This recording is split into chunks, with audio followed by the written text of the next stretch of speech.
Morning. I'm going to quickly touch on how to speak to the subconscious mind today. So, the subconscious mind is the biggest part of your mind, and it doesn't understand the way that your conscious mind does. So, for example, you can't say, "Don't don't be afraid of the bomb." Um, you've got to say, obviously, it's then going to be afraid of the bomb. So it doesn't understand a negative. You have to say, convey safety with your words, your descriptions, your pictures, and your words, because the mind only understands with pictures and words. So you just said the word bomb, it sees a bomb. It doesn't see the word don't in front of it.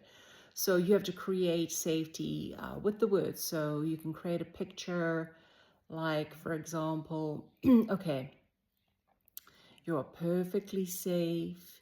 You're just like a newborn baby wrapped up in a thick, fluffy blanket held by your mom. And she's rocking you to and fro. You're in the safest place in the whole world. Something like that.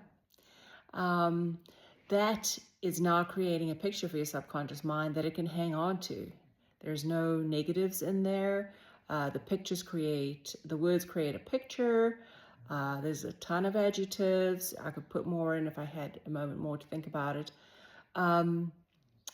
You're creating a picture, basically, so a scenario. And the subconscious mind can hang on to that feeling, and it generates a feeling. So that's how we talk to the subconscious mind. We don't use negatives. We keep it positive. We keep it simple, and we create a picture with our words, which creates a state of feeling, which the subconscious mind absolutely loves. So it's a more primitive part of the brain. You do have to keep it simple. You also can't go and hold two truths at the same time. So there are some people that consciously can't do that either, but mostly a lot of people can. They can see how someone is being very understanding by nature, say, or trying their very best, but at the same time, they've done something bad or inappropriate in that moment. So you can see how those two things can coexist. But for the subconscious mind, it cannot. So it's one or the other. It's very black and white. So you don't give it that duality. You just give it one way to think about it. That person is trying their very best. And that's it. So that's a good start for how to speak to the subconscious mind. It is very good practice to speak to yourself that way, because that is the internal narrative that your subconscious mind will be hanging on to and giving back to you, manifesting in the things that appear in your life.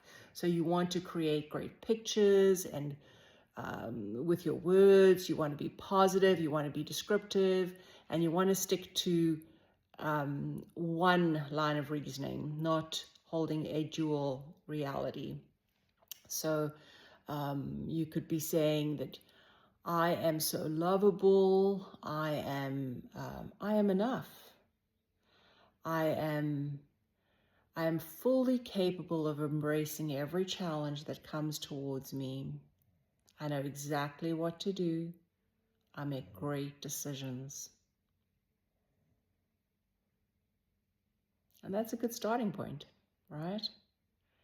Every morning to wake up and tell yourself that.